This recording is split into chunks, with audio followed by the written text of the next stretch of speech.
What is up? You are listening to the World of WWE podcast. I'm Ant, and I'm joined by Latino Heat Carlos. What is up, Carlos? We have two more videos counting this one. Well, two more episodes counting this one in the World of WWE podcast before we totally rebrand into the Uncensored Pro Wrestling podcast. How do you feel about that? It's coming to an end. This is really exciting. I'm excited too. It's going to be a great time. We're going to have a lot of fun. You're going to see some new hosts, new shows, new content. I'm very excited. We will give more information on that later on. But yes, we are 3 days away from the official World of WWE podcast name change. So be on the lookout for that. But today, you tuned into our Monday Night Raw, February 14th, 2022 episode from Indianapolis, Indiana. Happy Valentine's Day from the WWE World of WWE podcast over here, and everybody. We start off with the WWE Champion Almighty Bobby Lashley and MVP coming down to the ring.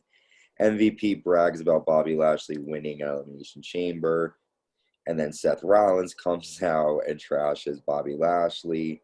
Riddle comes out wearing a toga, and then pretty much all of the members of the Elimination Chamber come out to the mat, come out to the ring, and then Brock Lesnar comes down. He puts his hat and coat on Austin Theory.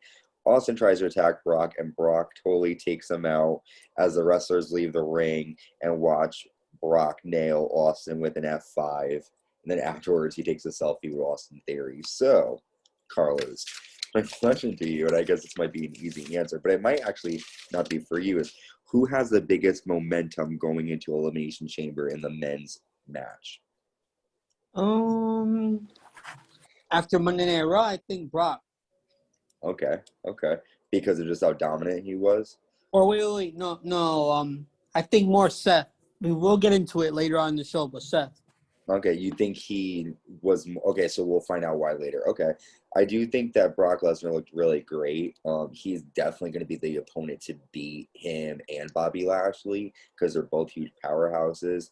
And I don't know, Seth could be the one to beat them, but right now for me, I think I'm torn between Brock and Seth, I will say. But for me, I think Brock has the most momentum leading into the pay-per-view. Maybe just because he's like the bigger of the two, you know?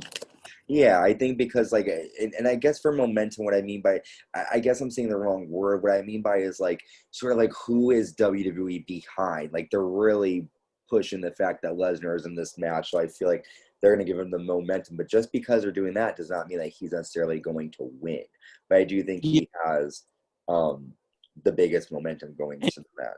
This segment was really entertaining. Like, this gave me like old school Raw vibes. Like when they would have like all the opponents like come out and like they'll like all talk trash to each other. I thought it was really funny when everybody got out the ring so quickly, and then Riddle just the ropes and like they're like fuck this. Well, there's nowhere for them to run in the Elimination Chamber on this Saturday, tomorrow night.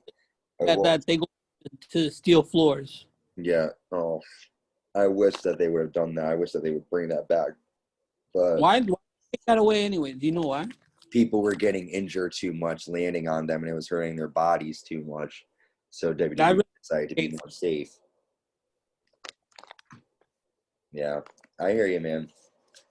All right, moving right along. We next have a tag team match. The Street Profits taking on the Dirty Dogs. However, NXT 2.0 star Tommaso Ciampa, former NXT champion, is at ringside doing commentary. Dolph Ziggler has been showing up on NXT 2.0 the past couple of weeks, and he has taunted Tommaso Ciampa. So Dolph trashes Ciampa, who eventually pushes Dolph, and the Profits take control and nail a sky high on Robert Roode. After the match, Dolph Ziggler super kicks Tommaso Ciampa. So my question for you is, should Dolph Ziggler be involved with NXT 2.0, or do you think he should stay on the main roster at WWE? Because it looks as if he might be doing what a Finn Balor type of thing did. Yeah, no, I think it's a good idea. I think it's a good idea. Like, this could maybe bring back like some spark in Dolph Ziggler, like what they did with Finn. Okay. Mm-hmm. Yeah, and I hope they do something different with Dolph, because it's about time that he has a different character. I'm tired of him like teaming up with someone. Drew McIntyre, Robert Roode. Like, let's do it with him doing his own thing, fighting for the NXT title. All right. Next, we have Kevin Owens backstage, and he is trash-talking Dallas, Texas. He says he was lying last week. He can't stand Texas. He despises Texas and everything about it. People of Texas are redneck morons with a Texas drawl. If USA was a human body, Texas would be the ass. So, the question for you, Latino Heat, is what does Kevin Owens trash talk mean for WrestleMania? And there's been rumors going around. But, and I guess another question is, like, I love how this whole incident with Texas has been a huge talking point. It's like, I know WrestleMania is going to be there, but it was just kind of random. So what do you think this means for WrestleMania in terms of Kevin Owens? He's not in the Elimination Chamber. He's just trash talking Texas. So I'm gonna just put this out there. I thought that segment was fucking great. Yeah. And I agree. I agree with Kevin Owens 100%. I hate Texas. Oh, wow. Kevin Owens. Well, I Anthony appreciate and love all the people of Texas, so I have no problem with that. The Lone Star State. But okay. So what I think might happen is, I think this might be leading up to a match with Stone Cold. If that happened, I'm gonna shit my pants right now and be smiling from ear to ear. Because like who would he fucking be mentioning out Texas? Like he's not gonna get away with that. How pissed will you be if it's not Austin and it's somebody from Texas that's just not like, unless who else is from Texas? Who? The Undertaker? Yeah. Oh, true. I mean, but he's from Death Valley, though. He's Bill from Death Valley. So, well, we'll have to see how it all plays out. But as of right now, Kevin Owens is not a big fan. Kevin Owens has a match for WrestleMania. I'll be happy. Me too. Next up, the WWE United States title is on the line. The United States champion Damian Priest defending against the phenomenal one, AJ Styles. And this is a great match. Damian Priest ended up getting not a quick win, but he ended up getting the win after rolling up AJ Styles to retain the title. My question for you is, what do you think is next for both Priest and Styles? Do you think Priest is going to drop the title soon? What do you think AJ Styles is going to do at Mania in the upcoming weeks? What do you think is happening with these two? Okay, so AJ Styles, he's in the Elimination Chamber, obviously. I don't know what they're going to do with him. I will have to wait and see. With Priest, I just see him defending the title until WrestleMania and see who his opponent is. Who do you think could beat Damian Priest? Because he's been unbeatable with that title. He's been a good defending champion. Theory. Who? Austin Theory. Okay, he would be a good pick. Yeah, he would be a good, that would be a great belt to kind of propel him. Yeah, that would be yeah, exactly. Like, a good way to, start him off. Yeah, that would be a great idea. All right, someone should hire Latino Heat. All right. Next, Alexa Bliss is with her doctor, and he shows her the broken Lily doll. She looks at it, she takes a deep breath, and she looks up with a smile, and he shows her Lily and says, I have an idea, and we'll get more into that later on in the night. Next, we have a handicap match, Omos taking on the Hurt Business. Omos dominates and gets the win. I still don't care about Omos. How about you? I could care less either. Yeah. Next, we see Dana Brooke and Reggie on a date. We then see portions of the Broga party with wrestlers backstage. I was happy to see Queen Zelina and Carmella back there and a couple of other. I saw Commander Aziz. We then move on to the contract signing between Lita and Becky Lynch. Lita comes out, and then Becky Lynch comes out, the Raw Women's Champion, and she looks upset. She doesn't look like her normal self. By the way, what the hell is she wearing? She really needs to take some fashion advice from Sasha Banks. Like, what the fuck is she wearing? I think she's trying to be outlandish like Seth. I think they both are doing that weird fashion sort of sense right now. But yeah, she's looking kind of different. And Becky tells Lita not to do this. Becky claims that she hasn't slept, the past couple nights, and she hasn't slept because she's been thinking about how her teen idol attacked her last week. And the fact that her teen idol is willing to do this to her right before WrestleMania. And she asks Lita, what do you have left to prove? Leave now before your reputation is tarnished. And Becky says, the only ones who want to see us fight are these idiot people. We don't need to play their game. Don't let them do this to us, Becky says. So then Lita takes the mic and says, I didn't come here to walk away. She says, I got the whole damn... She says something about how, like, this match isn't, just going to be my one-off. I have a whole damn run left in me, a championship run. And then she signs the contract.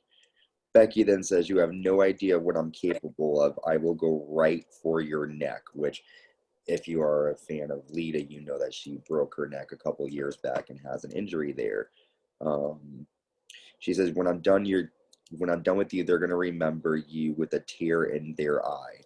Lita says, she's like, well, if I created this, because Becky Lynch claimed that, if there wasn't a Lita, there might not have been a Becky. So Lita says, if I created this, it's going to be me finishing it. She tells Becky, your 500-day title reign ends at Elimination Chamber. And then Becky signs the contract and leaves upset. So, Carlos, my question is it at all possible that Lita can win and shock the world at Elimination Chamber? She's definitely in Becky's head. Yeah, no, she definitely is, but I don't see it happening. I see Becky retaining. Okay. Well, I don't know. I think Lita's gonna give her a hell of a fight, and I think it's gonna be a good match, and like Lita, like this isn't gonna be the end of her run. She's definitely gonna be around for a while, but yeah, I don't see her dethroning Becky yet.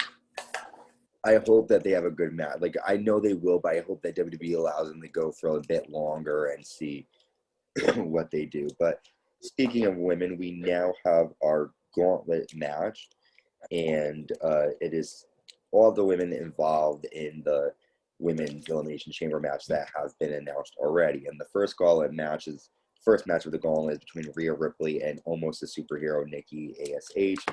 And Rhea gets the win after a riptide, and Nikki is eliminated. Up next comes Liv Morgan, and Liv had a decent fight, but then again, Rhea lands a riptide, and Liv is eliminated. Then Doudrop. But you just keep pissing me off with Liv Morgan. Like, she loses to Doudrop last week. And then, come on. Well, that's what I mean. I get so upset with them because, they push her, then they drop her, and they know. And again, did they change her music again? No. Okay, I thought they did.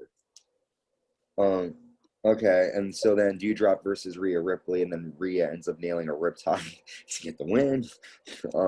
And then we have Bianca Belair versus Rhea Ripley, and Bianca is able to outsmart Rhea and get the win. So my question for you is, with Rhea dominating and Bianca getting the win, does this mean that Liv and Belair will not Liv? I'm sorry.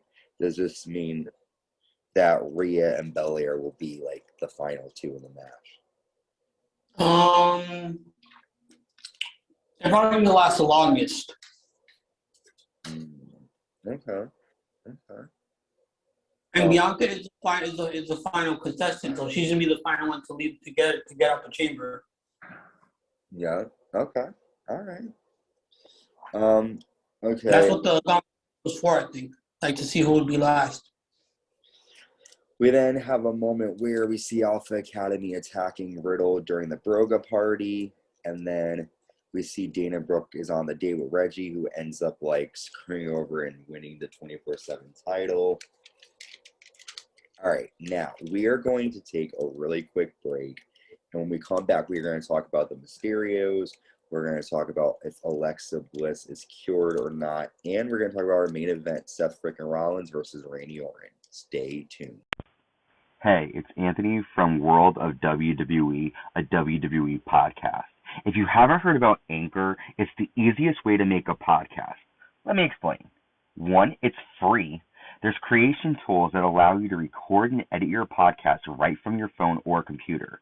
Anchor will distribute your podcast for you, so it can be heard on Spotify, Apple Podcasts, and many more. It's everything you need to make a podcast in one place. Download the free Anchor app or go to anchor.fm to get started. And welcome back. Yes, you can definitely check out anchor.fm to record your own podcast for free. It's definitely a great app to use. We are the World of WWE podcast, but in 2 days, you will no longer hear us say that because we will officially become the Uncensored Pro Wrestling Podcast. No need to worry. If you're already subscribed to us, that's great. The only thing changing is our name. You can still follow along with us, and nothing else is different. Keep us as subscriptions, and everything is fine. We're just changing our name, and there's going to be new content from Impact Wrestling to All Elite Wrestling, and we're still doing WWE. Don't forget about that. And it's just going to be more inclusive. The Forbidden Door is going to officially open in 3 days. So I'm so excited for that. Make sure you follow us on YouTube. You can make sure to subscribe, like, hit the notification bell on YouTube. Follow us on Spotify, Anchor, Google Podcasts, Apple Music, Amazon Music, Apple Podcasts, Amazon Music, and wherever podcasts are available. All right, so we are almost at the end of Raw, and we have the Raw Tag Team Champions, the Alpha Academy, taking on the Mysterios. And before the match starts, The Miz and Maryse walk down to the ring. They are going to do commentary, and Chad Gable ends up rolling up Dominik and holds Dominik's tights to win the match. And then after the match, Maryse slaps Ray. Miz ends up tossing Dominik out of the ring. And then after Maryse slaps Ray, Miz nails a skull-crushing finale on Rey Mysterio. So first, of course, I have to say I love Maryse, obviously.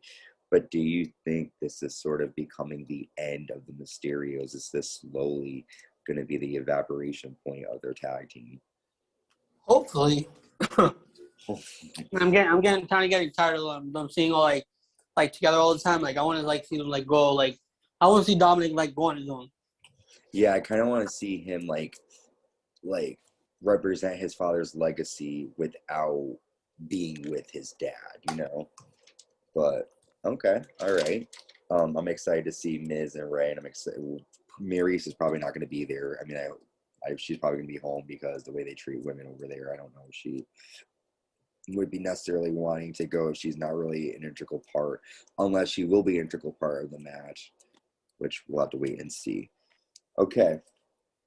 Next, we have Alexa Bliss back with her therapist, and she believes that she's cured, and she tells everybody, she tells the WWE Universe that she will be in the Elimination Chamber match. So that final participant is Alexa Bliss. So, Carlos, what are Alexa Bliss's chances in the Elimination Chamber match?